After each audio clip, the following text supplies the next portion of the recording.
আসসালামু আলাইকুম। Physics MCQ ওস্তাদি কোর্সে সবাইকে স্বাগতম।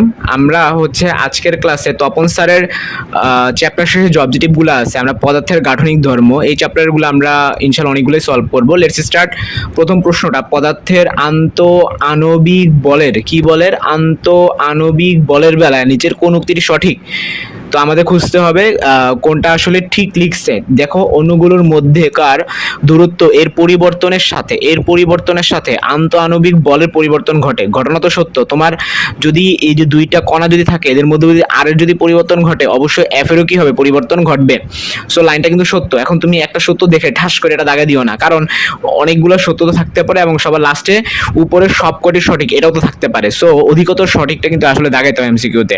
তো 2 নাম্বারটা পড়ো। আর যত বৃদ্ধি পায়, কি বলছে যে আর যত বৃদ্ধি পায় আন্তঃআণবিক বল তত আকর্ষণধর্মী হয়। লাইনটা বোঝার জন্য আমরা ইসাক স্যারের বই চলে যাব। ইসাক স্যারের বই দেখো, এটা একবার প্রথম পেজে আছে এই চ্যাপ্টারের। আমরা কিছু লাইন পড়বো। দেখো কোন লাইনটা আমরা পড়বো। এই জায়গার মধ্যে কি লেখা, যে অণুগুলোর মধ্যকার দূরত্ব আর এর পরিবর্তনের সাথে আন্তঃআণবিক বলের পরিবর্তন ঘটে। তো এখানে বলে দিয়েছে যে আর যত বৃদ্ধি পাবে আন্তঃআণবিক বল তত আকর্ষণধর্মী হবে। আবার আর যত বৃদ্ধি পাবে আন্তঃআণবিক বল তত আকর্ষণধর্মী হবে। এই যে দেখো, এখানে আমরা যদি চিত্র দিকে ফোকাস করি, এই যে এফ, হ্যাঁ, এটা হচ্ছে আমাদের এফ, হ্যাঁ, আর এবার হচ্ছে আমাদের আর। দেখো, আর এর মান যত বাড়তেছে তত কি হইতেছে, তত সেটা আকর্ষণধর্মী হইতেছে। এই যে দেখো, তত সেটা আকর্ষণধর্মী হইতেছে। দেখছো, আকর্ষণধর্মী হইতেছে। আচ্ছা, আর ঘটনা কি, যে আন্তঃআণবিক দূরত্ব আর যত কম হবে তত সেটা বিকর্ষণধর্মী হবে। দেখছো লাইনটা, যে আর যত কম হবে মানে কি, এই দিক থেকে আমার আর কি কম না, আর যত কম হবে সেটা কিন্তু বিকর্ষণ বল হয়ে যেতেছে আস্তে আস্তে। ওকে, তার মানে আকর্ষণ বলগুলো হইতেছে কি একটু দূরের দিকে, আর এর মান যত বাড়বে তো একটু দূরের দিকে, আগে বিকর্ষণ বলগুলো কিন্তু একটু বামের দিকে আর কি। তাহলে আমরা এটা আসলে কোন উত্তর দিতে পারি? আমরা বলতে পারি যেটাও তো সত্য, যে আর এর মান যত বাড়বে তত কি আকর্ষণধর্মী হয়। আমরা তো মাত্র এটাই বললাম, যে আর এর মান যত বাড়তেছে, এই যে আর এর মান যত বাড়তেছে তত আকর্ষণধর্মী হইছে, এই যে আর এর মান যত বাড়তেছে তত আকর্ষণধর্মী হইতেছে। সো 2 নাম্বারটাও সত্য। 3 নাম্বারটাও সত্য, আর যত হ্রাস পায় তত বিকর্ষণধর্মী হয়, এটাও সত্য। তার মানে আমরা 3টা সত্য পাচ্ছি। এর জন্য উত্তর কত হবে? 1 2 3, 3টারই, অর্থাৎ ঘ হবে গিয়ে উত্তর। পরের প্রশ্ন, নিচে কোনটি কঠিন পদার্থের বৈশিষ্ট্য নয়? যে কঠিন পদার্থের অণুগুলো খুব কাছাকাছি থাকে। হ্যাঁ, নিচের কোনটি কঠিন পদার্থের বৈশিষ্ট্য নয়? কঠিন পদার্থের অণুগুলো কিন্তু খুব কাছাকাছি থাকে, এটা আসলে তার বৈশিষ্ট্য। কঠিন পদার্থের অণুগুলো এদের গড় অবস্থানকে ঘিরে স্পন্দিত করে। হ্যাঁ, এটা স্পন্দিত করতে থাকে, এটাও সত্য। কঠিন পদার্থের অণুগুলোর মধ্যবর্তী বল তত প্রবল নয়, এটা মিথ্যা কথা। বলগুলো তো যথেষ্ট প্রবল হয়ে থাকে, ওনারা বলতেছে তত বেশি প্রবল নয়, সেটা মিথ্যা।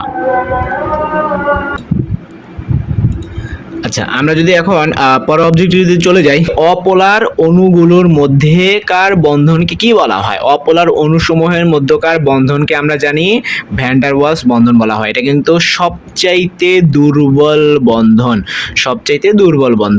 নেক্সট কোয়েশ্চেন, পানির অণুর মধ্যকার বন্ধনকে কি বলা হয়? পানির অণুর মধ্যে আমরা জানি H2O, এই যে O তারপর H, এই যে বন্ধনটা তো এরকম হয়ে থাকে, তাই না? তো এখানে কি থাকে, আমরা জানি H, এই যে H আর OH, এই দুইটা আলাদাভাবে বন্ধন হিসাবে থাকে।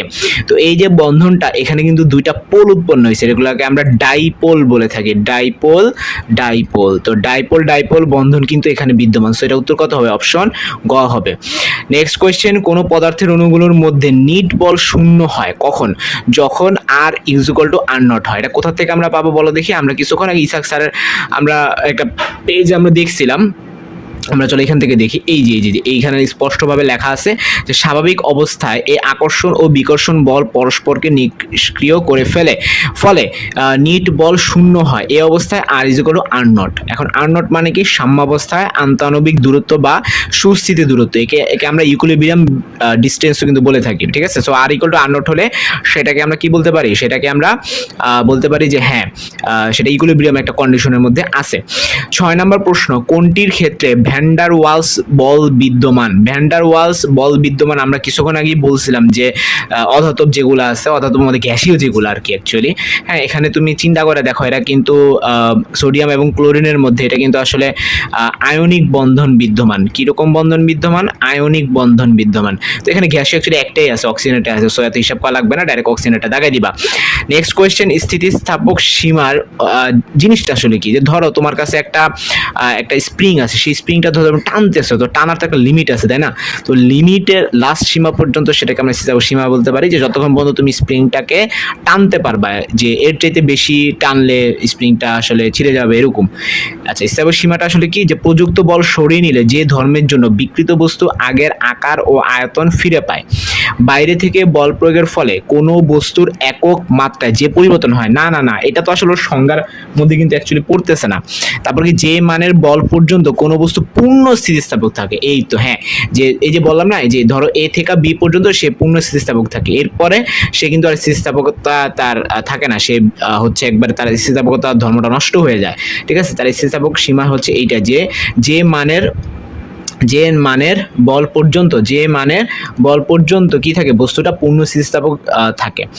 তারপর ইয়ং এর গুণাঙ্কের মাত্রা কোনটি? দেখো আমরা সবাই একটা সূত্র জানি, এফ ইজ ইকুয়াল টু, আমি মনে রাখি F equal to yal by L, আমি এমনি মনে রাখি F equal to yal by L. এখান থেকে আমরা এখন কি করব, আমরা ওয়াই বের করব। তো ওয়াই বের করার সূত্র কি, ওয়াই সমান সমান এফ বড় হাতের এল ডিভাইডেড বাই কি হবে, এ ছোট হাতের এল। আমরা যদি মাত্রা বের করতে যাই, খেয়াল করে দেখো, এফ এর মাত্রা কি এম এল টি ইনভার্স 2, এখন এল এর মাত্রা এবং এল এর মাত্রা অ্যাকচুয়ালি কাটাকাটি চলে যাবে, সো নিচে কিন্তু বড় হাতের এর মাত্রাটা থাকবে, এর মাত্রা কি এল স্কোয়ার। তাহলে আমাদের কি দাঁড়াচ্ছে, এম এল ইনভার্স, হ্যাঁ, তারপরে কত, টি ইনভার্স 2। সো উত্তর কি হবে, উত্তর হবে গিয়ে এম এল ইনভার্স, এম কি হবে, এল ইনভার্স টি ইনভার্স 2। কোথায় আছে বলো দেখি, ইনভার্স টি ইনভার্স 2, এখানে অ্যাকচুয়ালি ইনভার্স হবে একটা, হ্যাঁ, M L inverse T inverse 2, অথবা যে এখানে হয়তো একটা টাইপিং মিস্টেক, আমি যদি তোমাদেরকে বই থেকে যদি তোমাদেরকে বলি, এটা 8 নম্বর অবজেক্টিভ, বই থেকে যদি তোমাদেরকে বলি M L inverse T inverse 2 option গতে, হ্যাঁ আমি বইতে দেখতে পাচ্ছি এখানে একটা ইনভার্স আছে, এটা টাইপিংয়ে আমরা যখন টাইপ করছি তখন টাইপিংয়ে সেটা আসে নাই আনফরচুনেটলি। যাই হোক, তোমাদের তো আসলটা বলে দিলাম, এটা উত্তর হবে অপশন গ। পরের প্রশ্ন, এসআই পদ্ধতির পীড়নের একক কি? দেখো, পীড়ন সমান সমান আসলে কি, এফ বাই এ। তো এফ মানে হচ্ছে গিয়া বল, এ মানে হচ্ছে তোমার ক্ষেত্রফল। তাহলে বলের একক যদি আমরা বসায় দিই, বলের এককটা আসলে কি নিউটন এবং ক্ষেত্রফলের একক কি মিটার স্কোয়ার। তাহলে এটার পীড়নের এককটা হবে newton per metre square, newton per metre square. So newton per metre square কোনটা, আমাদের হচ্ছে ক নাম্বার কি লেখা, নিউটন মিটার। এখানেও আমাদের হচ্ছে টাইপিং এর একটা ব্যাপার আছে, তো টাইপিং অনুযায়ী যদি আমরা বলি, আমাদের newton per metre square option গতে আছে, ঠিক আছে। সো এটা উত্তর হবে কি অপশন গ। 10 নম্বর অবজেক্টিভ, অসহ বল কোনটি? অসহ বল, দেখো অসহ বল আমরা জানি এফ ইজ ইকুয়াল টু কি ছিল, এম এ, ঠিক আছে। আবার আমরা কি জানি, F is equal to P is equal to F by A, ঠিক আছে, বা এফ ইজ ইকুয়াল টু পা, এটা দিয়ে তোমরা মনে রাখতে পারো, এফ ইজ ইকুয়াল টু পা। অসহ বল আমরা কাকে বলবো, যে অসহ পীড়নের সাথে যদি আমরা অসহ ক্ষেত্রফল গুণ করে ফেলি, তো আমরা একটু পড়ি, যে বস্তুর একক ক্ষেত্রফলের উপর লম্বভাবে প্রযুক্ত বল, না, একক ক্ষেত্রফলের উপর লম্বভাবে প্রযুক্ত বলকে আমরা কি বলে থাকি, পীড়ন বলে থাকি। বাইরে থেকে বল প্রয়োগের ফলে কোনো বস্তুর যে পরিবর্তন ঘটে, সর্বাপেক্ষা কম যে বলের ক্রিয়ায় বস্তু ছিঁড়ে বা ভেঙে যায়, সর্বাপেক্ষা বেশি যে বল প্রয়োগ করে বল অপসারণ করলে বস্তুটি পূর্বাবস্থায় ফিরে আসে। আমরা যদি হচ্ছে বইয়ের সংজ্ঞা অনুযায়ী যদি দেখি, যে অসহ মানে কি, মানে এই মানে লোয়েস্ট যে সহনীয়, সহ শব্দের কোথা থেকে আসছে, সহনীয়, যে আমি মিনিমাম যতখানি বল আমি প্রয়োগ করলে সেটা সহ্য করতে পারবে, ঠিক আছে, এইটাই সর্বাপেক্ষা কম যে বলের ক্রিয়ায় বস্তু ছিঁড়ে বা ভেঙে যায়, হ্যাঁ, তাকে আমরা অসহবল বলে থাকি। নেক্সট কোয়েশ্চেন, পীড়নের মাত্রা কোনটি? তো কিছুক্ষণ আগে না এটা আমরা সলভ করছিলাম, এটা কিন্তু অ্যাকচুয়ালি আবারও আসছে, M L inverse T inverse 2, এটা আমরা সলভ করছিলাম। সো এর উত্তর হবে অপশন গ। নেক্সট কোয়েশ্চেন, যে এ ক্ষেত্রফল বিশিষ্ট কোনো বস্তুতে লম্বভাবে এফ বল প্রয়োগ করলে নিচের কোনটি সত্য? আমরা জানি P is equal to F by A. So উত্তরটা কি হবে, পীড়ন সমান সমান এফ বাই এ, উত্তর হবে অপশন গ। তারপর এল দৈর্ঘ্যের কোনো বস্তুর উপর দৈর্ঘ্য বরাবর বল প্রয়োগ করলে যদি এর দৈর্ঘ্যের পরিবর্তন হয়, তাহলে দৈর্ঘ্য বিকৃতি কোনটি? দেখো, বিকৃতির ফর্মুলার মধ্যে স্পষ্টভাবে বলা আছে, উপরে হবে গিয়া চেঞ্জ, আর নিচে হবে গিয়ে কি, নিচে হবে গিয়ে ইনিশিয়াল, ঠিক আছে। তার মানে আগের অবস্থানের সাপেক্ষে আমরা দেখবো কতটুকু চেঞ্জ হয়েছে। চেঞ্জটাকে ছোট হাতের এল দিয়ে প্রকাশ করে, আর হচ্ছে ইনিশিয়ালকে বড় হাতের এল দিয়ে প্রকাশ করে। সো উত্তর কি হবে, ছোট হাতের এল ডিভাইডেড বাই বড় হাতের এল হবে। নিচের কোনটির স্থিতিস্থাপকতা সবচাইতে বেশি? ইস্পাতের স্থিতিস্থাপকতা সবচাইতে বেশি। দেখবা ইসাক স্যারের বই বা তপন স্যারের বই একটা চার্ট আছে, চার্টটা মুখস্থ করে ফেলবা, ইস্পাতে দেখবা সবচাইতে বেশি। এখানে কি বলা হয়েছে যে এটা 10⁻8 নিউটন পার মিটার স্কোয়ার পীড়নের প্রয়োগে 1 মিটার দীর্ঘ একটি তারের দৈর্ঘ্য বৃদ্ধি পেল হচ্ছে 10⁻³ এখানে অ্যাকচুয়ালি 10⁻³ হবে এত মিটার। তারটির ইয়ং গুণাঙ্ক কত? তো আমরা ইয়ং এর গুণাঙ্ক y এর সূত্র শিখছিলাম কি, f বড় হাতের L ডিভাইডেড বাই a ছোট হাতের l। তো f ডিভাইডেড বাই a এটার মানটা দিয়ে দিছে 10⁻8। এই যে f ডিভাইডেড বাই a এটার মান হবে 10⁻8। বড় হাতের l এর মান কত বলো তো? 1 মিটার দীর্ঘ ছিল, তো বড় হাতের l এর মান 1, এবং ছোট হাতের l এর মানটা কত দেখো তো? 10⁻³ কত হবে? 10⁻³ তাহলে উত্তরটা আমাদের কত দাঁড়াচ্ছে? 10⁻8 এই আর 10⁻³ উল্টায় গেলে 10⁻³ হয়ে যায়। সো আমাদের আনসার হবে 10⁻11।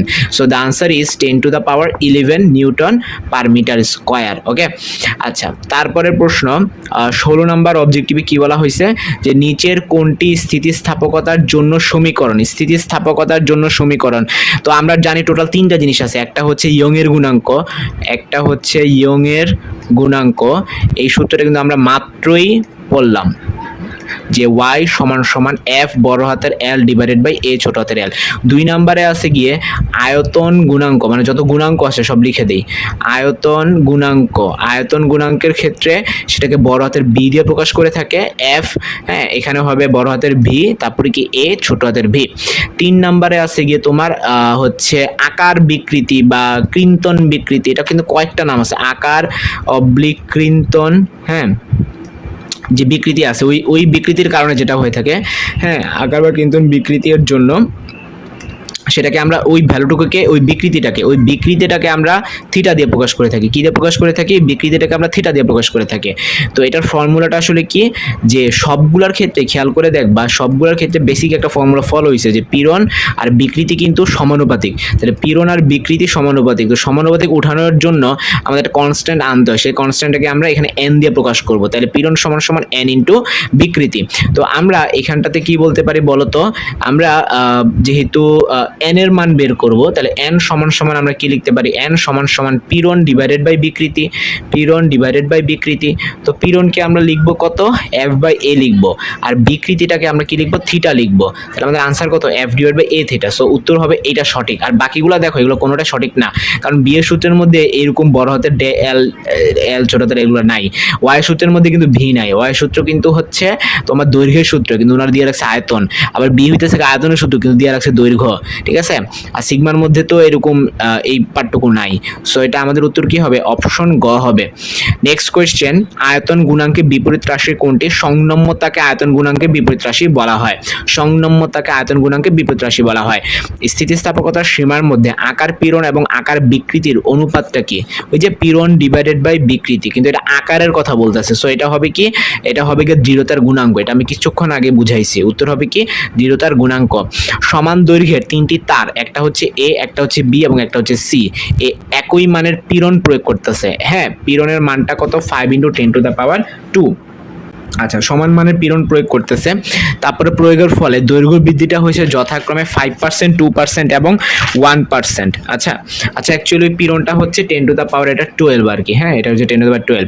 তো 5%, 2% এবং 1% হচ্ছে কি দৈর্ঘ্য হয়েছে বৃদ্ধি হয়েছে। বলছে যে 19 এবং 20 নং প্রশ্নের উত্তর দাও। তো বি তারের বিকৃতি বের করতে বলছে। বি তার মানে কি? দ্বিতীয়টা, যেটা হচ্ছে 2% হয়েছিল। হ্যাঁ, তো দৈর্ঘ্য বৃদ্ধি 2% হয়েছে। তো দৈর্ঘ্য বৃদ্ধি মানেই তো বিকৃতি, যতটুকু দৈর্ঘ্য বৃদ্ধি হয় সেটাই তার বিকৃতি। 2%কে আমরা যদি দশমিকে প্রকাশ করি তাহলে কত হয়? 0.02। সো উত্তর কত হবে? উত্তর হবে 0.02। আচ্ছা, 20 নম্বরে কি বলছে? ABC তার ইয়ং গুণাঙ্ক যথাক্রমে কোনটা হবে? আচ্ছা, এখান থেকে আমাদের ইয়ং গুণাঙ্ক বের করতে হবে। পার্সেন্টেজের দিকে তাকাই ইয়ং গুণাঙ্ক বের করতে হবে। দেখো 5%, 2%, 1%। তাহলে আমরা লিখে ফেলি 5%, 2% এবং 1%। এগুলো কার? এগুলো হচ্ছে A এর, B এর এবং C এর। তো আমরা যদি একটু ভালো মতো তাকাই তাকাই, ইয়ং এর গুণাঙ্কের সাথে সম্পর্ক y is equal two f বড় হাতের L ডিভাইডেড বাই a ছোট হাতের L। তো ইয়ং এর গুণাঙ্কের সাথে এই জিনিসটা ছিল আমাদের বিকৃতির সম্পর্কটা কি ব্যস্তানুপাতিক না? হ্যাঁ, বাট আমরা তো আগে থেকেও জানি যে ইয়ং এর গুণাঙ্ক সমান সমান পীড়ন বাই বিকৃতি। তার মানে বিকৃতি যত বেশি হবে ইয়ং এর গুণাঙ্ক তত কম হবে। তো আমাদের এখানে বিকৃতি হচ্ছে সবচেয়ে কম কার? বিকৃতি সবচেয়ে কম সি এর, তাইলে ওর ইয়ং এর গুণাঙ্ক সবচেয়ে বেশি হবে, মানে ব্যস্তানুপাতিক সম্পর্ক। তো সো আমরা বলতে পারি ওয়াই সি এর মানটা সবচেয়ে বেশি, তারপরে ওয়াই বি, তারপরে ওয়াই এ, এরকম মুখটা থাকবে সি এর দিকে, যে ওয়াই সি না, এটা না, অপশন ঘয়ের সাথে মিলতেছে না। দেখো সি এর দিকে মুখ করা, এই যে Y C Y B Y A, so option ক্ষয়ের সাথে কিন্তু পুরোপুরি মিলে যাচ্ছে। এরপরে 21 নম্বর অবজেক্টিভ, একটি তারের প্রস্থচ্ছেদের ক্ষেত্রফল এ সমান সমান 10⁻⁶, কারণ 1 মিলিমিটার স্কোয়ার মানে 10⁻�6 মিটার, এবং অসহ ভর কিন্তু দিয়ে দিছে এটা, ঠিক আছে, হলো 40 কেজি। তারের অসহ পীড়ন কত? তো পি ইজ ইকুয়াল টু আমরা জানি F by A, P is equal to কত? F by A. তো এফ ইজ ইকুয়াল টু কত বের করবা? ওই যে 40 × 9.8। তুমি বলবো কেন ভাইয়া 9.8 কই থেকে নিয়ে আসছে? কারণ আমাদের তো এম দিছে, বাট আমাদের লাগবে তো আসলে কি, আমাদের লাগবে এফ। তাহলে এফ ইজ ইকুয়াল টু আমরা কি জানি? এম জি না? তাহলে এই জন্য এম এর সাথে জি গুণ করে দিছি। এবার এতে আসো, এ কত? 10⁻⁻6। এখন ভাই আমাদের এটা ক্যালকুলেশন করতে হবে। তো তুমি যে কাজটা করবা, তুমি হচ্ছে ক্যালকুলেটরটা হাতে নাও। হ্যাঁ, এটা কোথায় আসছে? এটা বোর্ডে আসছে। সো দ্যাটস ওয়াই তুমি এটা কিন্তু ক্যালকুলেটর ইউজ করা তোমার জন্য হারাম না, তুমি এটা চাইলে ক্যালকুলেটর ইউজ করতে পারবা। হ্যাঁ, তাহলে এটা যদি তুমি ক্যালকুলেটরটা নাও, ক্যালকুলেটর ইউজ করলে তুমি সঠিক উত্তরটা কিন্তু পেয়ে যাবা। তো এটা সঠিক উত্তরটা আসবে গিয়ে হচ্ছে লাস্টেটা 3.92 × 10⁸ আসবে, ঠিক আছে? তোমরা ক্যালকুলেশন করলেই পেয়ে যাবা। নেক্সট কোয়েশ্চেন, যে ইয়ং এর গুণাঙ্ক নিচের কোনটি? ওয়াই, আমরা কিছুক্ষণ আগে পড়ছিলাম পীড়ন বাই বিকৃতি। ইয়ং এর গুণাঙ্ক কিন্তু কি ধরনের পীড়ন? দৈর্ঘ্য পীড়ন, কিন্তু সাবধান, দৈর্ঘ্য পীড়ন, অন্য কোনো পীড়ন দিতে যাও না। ইয়ং এর গুণাঙ্ক হচ্ছে দৈর্ঘ্য পীড়ন ডিভাইডেড বাই দৈর্ঘ্য বিকৃতি, দৈর্ঘ্য পীড়ন ডিভাইডেড বাই দৈর্ঘ্য বিকৃতি। সো এটা উত্তর কত হবে? এটা উত্তর হবে অপশন ক। তারপরে 23 নম্বর অবজেক্টিভ, একটি আদর্শ দৃঢ় বস্তুর জন্য ইয়ং এর গুণাঙ্ক কিন্তু ইনফাইনাইট, ইয়ং এর গুণাঙ্ক অনেক বেশি হয়ে থাকে একটা আদর্শ দৃঢ় বস্তুর জন্য। তারপরে নিচের উদ্দীপকটি পড়ো এবং 2425 নং প্রশ্নের উত্তর দাও। 100 সেন্টিমিটার দীর্ঘ এবং এত প্রস্থচ্ছেদ বিশিষ্ট একটি তারের ইয়ং এর গুণাঙ্ক, হ্যাঁ, এটা কত? এটা অ্যাকচুয়ালি 10⁻⁻2, এখানে কিছু টাইপিং এর মাইনাসগুলো আসে নাই। 10⁻⁻2 সেন্টিমিটার স্কোয়ার প্রস্থচ্ছেদ বিশিষ্ট একটি তারের ইয়ং এর গুণাঙ্ক হচ্ছে 1.24 × 10⁻11, 1.24 × 10⁻11, ঠিক আছে? এত নিউটন মিটার স্কোয়ার, একে টেনে 0.2 সেন্টিমিটার পর্যন্ত বৃদ্ধি করা হলো। এখন প্রশ্ন কি বলছে? কতটুকু কাজ সম্পন্ন হয়েছে? দেখো কাজের সূত্র কি? কাজের সূত্র হচ্ছে হাফ ইন্টু পীড়ন ইন্টু বিকৃতি, এটা তোমরা মাথায় রাখবা, হাফ ইন্টু পীড়ন ইন্টু বিকৃতি। তো আমরা হচ্ছে আলাদাভাবে পীড়ন বের করবো, বিকৃতি বের করবো, পরে বসায় দিব। তাহলে যদি আমরা পীড়ন বের করি, পীড়নের সূত্র কি ছিল? F by A. তো এফ এর মান কি আমরা জানি? দেখো তো, একটি তারের কি বলছে? এত সেন্টিমিটার প্রস্থ বিশিষ্ট একটি তার ইয়ং এর গুণাঙ্ক এত, একে টেনে এত বৃদ্ধি করা হলো। আচ্ছা, এখন আলাদাভাবে ওরকম পীড়ন আমরা বের করতে পারতাছি না। তো এর জন্য তোমাকে যে কাজ করতে হবে, আরেকটা সূত্র আছে, সেটা হচ্ছে ইয়াল স্কোয়ার বাই এল। সূত্রটা হচ্ছে ইয়াল স্কোয়ার বাই এল। হ্যাঁ, দুইটা সূত্র মুখস্থ রাখবা, এটাও মুখস্থ রাখবা, এটাও মুখস্থ রাখবা, যখন যেটা কাজে লাগে। তো আমরা হাফ লিখবো ওয়াই, ওয়াই এর মানটা কত বলো তো? ওয়াই এর মানটা হচ্ছে 1.24 × 10⁻11, ঠিক আছে? তারপরে বড় হাতের এর মানটা কত? 10⁻⁻2 সেন্টিমিটার স্কোয়ার দিছে, তাহলে এটা কত হবে? 10⁻⁻2 ইন্টু এক্সট্রা আরও কী থাকবে বলো তো? এক্সট্রা আরও থাকবে 10⁻⁻4 আসবে, কারণ সেন্টিমিটার স্কোয়ার থেকে মিটার স্কোয়ার নিতে হবে। তারপর ছোট হাতের এল মানে যতটুকু বৃদ্ধি পাইছে, তো 0.2 সেন্টিমিটার দাও, এটাকে মিটার নিতে হবে, তাহলে 0.002 হবে, ঠিক আছে? মানে এটা 100 দিয়ে ভাগ করলে মিটার হয়েছে, এটাকে আবার স্কোয়ার করতে হবে, ওকে? তারপর ডিভাইডেড বাই বড় হাতের এল এর মান কত? দেখো 100 সেন্টিমিটার, 100 সেন্টিমিটার মানে কি 1 মিটার, এটা বসায় দিবা। তো এটা পুরা জিনিসটা তোমরা কি করবা? ক্যালকুলেটারে বসায় দিবা, ঠিক আছে? এই পুরা জিনিসটা ক্যালকুলেটরে বসানোর পর তোমাদের উত্তরটা আসবে গিয়ে অপশন গ উত্তর আসবে, অর্থাৎ 0.248, এটা তোমরা উত্তরটা পেয়ে যাবা। তাহলে ক্যালকুলেটর হাতে নাও, এখনই নিয়ে বসায় ফেলো, দেখবা উত্তর আসে অপশন গ। আচ্ছা, 25 নম্বর অবজেক্টিভ কি বলা হয়েছে? যে এই ক্ষেত্রে বিকৃতি 0.002, আমরা আগের প্রশ্নে এটা আসলে এই প্রশ্নেরই বিকৃতি আমাদের কত, বিকৃতি হচ্ছে বের করতে গেলে সূত্র কি, ছোট হাতের এল ডিভাইড বাই বড় হাতের এল। ছোট হাতের এল এর মানটা কত 0.2, বড় হাতের এল এর মানটা কত 100। তাইলে ছোট হাতের এল ডিভাইড বাই বড় হাতের এল যদি আমরা করি 0.2 ডিভাইডেড বাই 100 যদি আমরা দেই, খেয়াল করো 100 একের পরে দুইটা শূন্য, সো দশমিকের পরে কি হবে দুইটা শূন্য হবে। এটা হলো চোরা টেকনিক বের করার। তো এটা আমাদের আনসার কিন্তু মিলে যাচ্ছে। সো 0.002 এটা কিন্তু সত্য, এক নাম্বারটা সত্য। পীড়নটা আসলে আমাদের সূত্র কি, পীড়ন। তো পীড়ন বের করার জন্য আমরা কি করতে পারি, ডাব্লিউ সমান সমান হাফ ইন্টু পীড়ন গুণন বিকৃতি, এই সূত্র আমরা অ্যাপ্লাই করতে পারি। আমরা কিন্তু ডব্লিউর ভ্যালুটা কিন্তু আগের প্রশ্ন থেকে আমরা পাইছি। তো ডব্লিউর ভ্যালুটা কত ছিল হচ্ছে 0.248, তারপর হাফ থাকলো, পীড়ন থাকলো, এবং আমরা বিকৃতি কিছুক্ষণ আগে বের করছি 0.002। এরপরে যদি আমরা পীড়ন বের করতে যাই তাহলে কি হবে, 2 ইন্টু 0.248 ডিভাইডেড বাই 0.002। তো 0.002 কে আমরা কি লিখতে পারি, 2/1000। এই 1000 উপরে উঠে যাবে, আর এই 2 কাটাকাটি যাবে, তাহলে আলটিমেটলি থাকতেছে কি যে 0.248 ইন্টু 1000, বা এটাকে আমরা বলতে পারি চাইলে 248। তো 248 কিন্তু অপশনে নাই, সো আমাদের আনসার কি হবে যে অপশন 2 নাম্বারটা মিথ্যা। অপশন 3 কি বলছে, পীড়ন আর বিকৃতি সমানুপাতিক, এটা আমরা জানি, এটা universal truth. So the answer is option খ। নেক্সট হচ্ছে 26 নাম্বার কি বলছে, যে 30 সেন্টিমিটার দীর্ঘ 31 × 10⁻² সেন্টিমিটার স্কয়ার প্রস্থচ্ছেদ বিশিষ্ট একটি তার ইয়ংয়ের গুণাঙ্ক এত, একে টেনে 0.1 সেন্টিমিটার বৃদ্ধি করতে গেলে কতটুকু কাজ সম্পন্ন করতে হয়। ডাব্লিউ সমান সমান হাফ অফ ওয়াই এ ছোট হাতের এল স্কোয়ার ডিভাইডেড বাই বড় হাতের এল। তো আমরা যদি ফর্মুলাগুলো বসায় দিই, হাফ ইন্টু ইয়ংয়ের গুণাঙ্ক কত 31 × 10 ইয়ংয়ের গুণাঙ্ক কত 1.5 ইন্টু 10⁻11। হ্যাঁ, এর মান কত, এ হচ্ছে প্রস্থের ক্ষেত্রফল, 31 × 10⁻² হচ্ছে সেন্টিমিটার স্কোয়ার আকারে। আমরা মিটার স্কোয়ার কিভাবে নিব, জাস্ট 10⁻4 দিয়ে গুণ করে।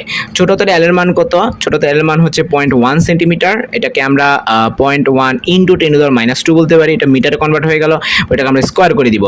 তারপরে ডিভাইডেড বাই বড় হাতের এল এর মানটা কত 30 সেন্টিমিটার, যেটাকে আমরা 0.3 বলতে পারি। এখন হচ্ছে তোমাদের কাজ হচ্ছে এটা ক্যালকুলেটর নেওয়া। তোমরা ক্যালকুলেটর নিয়ে ঠাস এটা যদি বসা দাও তাহলে তোমরা কিন্তু এটা সঠিক উত্তরটা পেয়ে যাবে। এটা উত্তরটা তোমরা ক্যালকুলেটর বসালে আসবে অপশন ক, অর্থাৎ 7.75।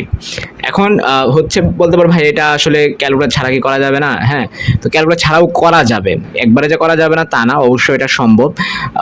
তো অপশনগুলো আসলে দেখো, এই অপশনটা বাকিগুলো থেকে অনেক যথেষ্ট দূরে আছে, সো চাইলে কিন্তু অ্যাকচুয়ালি বের করা সম্ভব যেহেতু দূরে অপশন আছে। বাট 0.2 খুবই কাছাকাছি অপশন, সো এটা বুদ্ধিমানতা কাজ হবে না। এবং এই সময় কিন্তু অ্যাকচুয়ালি ক্যালকুলেটর অ্যালাউড ছিল 2014-15 সেশনের পর সেশন থেকে, 2015-16 সেশন থেকে ক্যালকুলেটর নাই। দ্যাটস ওয়াই তোমরা এটা প্যারা খাওয়ার কিছুই নাই, এটা তোমরা ডিরেক্টলি ক্যালকুলেটর দিয়ে করে ফেলতে পারবা, ঠিক আছে। আর ক্যালকুলেটর ছাড়া যদি করতে চাও তাহলে আমি তো তোমাদের টেকনিক শিখাই রাখছি, যে ইজিগুলা যেগুলো কাটাকাটি করা যায় 1.5 এর সাথে, যেমন 0.3 এটা কাটাকাটি করতে পারো, আর বাকি সবগুলো তো নর্মাল ক্যালকুলেশন, ঠিক আছে। আচ্ছা, তো আমরা নেক্সট কোশ্চেনে চলে যাই, যে একই উপাদানে তৈরি দ্বিতীয় তারের দৈর্ঘ্য প্রথম তারের দৈর্ঘ্যের দ্বিগুণ, তার মানে L2 = 2L1, কিন্তু ব্যাসার্ধ প্রথম তারের অর্ধেক, তার মানে R2 = হাফ অফ R1। তারপর কি বলছে, হলে ও সমান ভার প্রয়োগ করলে, তার মানে Fটা সেম, F এর মানটা সেম, F যদি সমান হয় তাহলে দ্বিতীয় তার ও প্রথম তারের দৈর্ঘ্য প্রসারণের অনুপাত, তার মানে ছোট হাতের L দ্বিতীয় তারকে আগে বলছে, সো L2 / L1 এর মানটা আমাদের নির্ণয় করতে হবে। তো আমরা সবাই ফর্মুলা আমরা জানি যে F = YAL / L। এটা প্রথম তারের জন্য কি করবা, যেহেতু একই উপাদান বলছে, সো Y এর নিচেও 1 দরকার নাই, F এর নিচেও 1 দরকার নাই, কারণ বল সেম, উপাদানও সেম, তাহলে এখানে 1 দাও, এখানে 1 দাও, এখানে 1 দাও। আবার আমরা কি বলতে পারি, F = YA2, তারপর কি L2 / বড় হাতের L2। যেহেতু দুই পাশ বাম পাশ সমান, সো আমরা ডান পাশ সমান বলতে পারি, তাহলে এইটা পুরাটা কি হবে, এইটা পুরাটা সমান, y কাটাকাটি যাবে, তাহলে কি থাকতেছে A1 L1 / বড় হাতের L1 সমান হবে গিয়ে A2 L2 / বড় হাতের L2। এখন আমাদের বের করতে হবে কি L2 / L1, তাহলে L2 / L1 কে রাইখা বাকি সব ওই পাশে পাঠায় দাও, এটাকে আমি ওই পাশে নিয়ে আসতেছি, তাহলে A1 / A2 হবে, তাই না, আর L2 টা উপরে চলবে, L2 / L1 হবে। আমরা যদি ভ্যালুগুলো বসায় দিই, A1 / A2 কোথায় আছে বলো তো, A1 / A2 এই যে আমরা এইখান থেকে বের করতে পারবো, এখান থেকে আমরা চলো একটু বের করে দিই, যে আমরা কি জানি, আমরা যদি A1 / A2 বের করতে যাই, A1 / A2 মানে কি পাই R1 স্কয়ার / পাই R2 স্কয়ার, হ্যাঁ, তাহলে পাইপে কাটাকাটি, তাহলে আর1/r2 জায়গায় আমরা এটাকে এভাবে লিখতে পারি r1/r2 এর হোল স্কোয়ার। হ্যাঁ, তারপরে হচ্ছে এই তোমার হাফটাকে যদি তুমি বসায় দাও, তাহলে আর1 রেখে দাও, হাফ আর1 যদি তুমি বসায় দাও হোল স্কোয়ার হবে। ঠিক আছে, আর1 কাটাকাটি, হাফটা উল্টে যাবে, তাহলে 2 হবে, 2 কে স্কোয়ার করলে 4 হয়।